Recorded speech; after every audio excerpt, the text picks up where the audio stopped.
بسم اللہ الرحمن الرحیم. تقریباً 1.5 ہفتے پہلے میں نے بیان کیا تھا. اس میں میں نے ختم نبوت کے حوالے سے وہ جو ترمیم ہوئی تھی بل میں، اس میں نے یہ بات کی تھی کہ اس ترمیم کے خلاف سب سے پہلے شیخ رشید صاحب نے آواز اٹھائی ہے.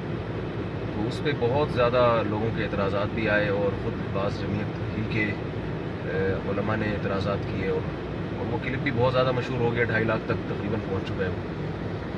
تو مجھے بتایا گیا بہت سے دوستوں کی طرف سے یہ تنبیہ کی گئی کہ سب سے پہلے آواز جو تھی سینٹ میں قاضی حمید اللہ صاحب نے اٹھائی تھی، جمعیت کے جو بڑے عالم ہیں.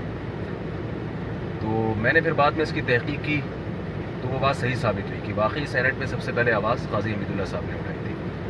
اور یہ غلطی مجھ سے ہوئی ہے، لیکن یہ غلطی میں سمجھتا ہوں اتنی بڑی غلطی نہیں ہے، کیونکہ خود جمعیت ہی کے بہت سے علماء کو یہ بات معلوم نہیں تھی. اس وقت ان حضرات کی طرف سے بھی کوئی اس پر بات نہیں آئی کہ نہیں پہلے قاضی حمید اللہ صاحب نے آواز اٹھائی. تو جمعیت کے ہی علماء میں اگر یہ بات مخفی رہ سکتی ہے تو میں جو سیاسی لین کا آدمی نہیں ہوں، مجھ سے اگر مخفی رہ جائے تو یہ کوئی اتنی عجیب بات نہیں ہے. بہرحال وہ میرا بیان بھی اسی پر تھا کہ اگر غلطی ہو جائے تو اس کا اعتراف کرنا چاہیے. بیان کا اصل موضوع یہی تھا.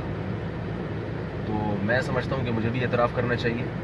مجھے بعد میں الحمدللہ ٹھوس شواہد ملے اس بات پر کہ سینٹ میں سب سے پہلے آواز قاضی حمید اللہ صاحب نے اٹھائی ہے جمعیت کے. تو مجھے وقت نہیں مل رہا تھا چونکہ میرا فوراً سفر تھا، ورنہ میں وہیں اسی انداز سے اس کو ریکارڈ کرواتا اس کلپ کو، جس انداز سے پہلا بیان میرا ممبر میں بیٹھ کے ہوا ہے. تو چونکہ میرا فوراً سفر تھا تو اس وجہ سے میں اس کو ریکارڈ نہیں کروا سکا اور تاخیر ہو گئی. تو اب بھی موقع نہیں مل رہا تھا. تو ابھی چلتے چلتے پھر گاڑی میں ہی خیال آیا کہ بھئی یہ غلط فہمی ہے، لوگوں میں بہت زیادہ پھیل رہی ہے، اس کا ازالہ ہونا چاہیے. اس لیے میں نے یہ بات ریکارڈ کروائی ہے. آپ حضرات سے گزارش ہے کہ جن حضرات تک میرا پہلا کلپ پہنچا ہے اور ان کو جمعیت کی طرف سے جو بدگمانی ہوئی ہے تو یہ بدگمانی دور ہونی چاہیے اور اس کا ازالہ ہونا چاہیے. اللہ تعالیٰ سمجھنے کی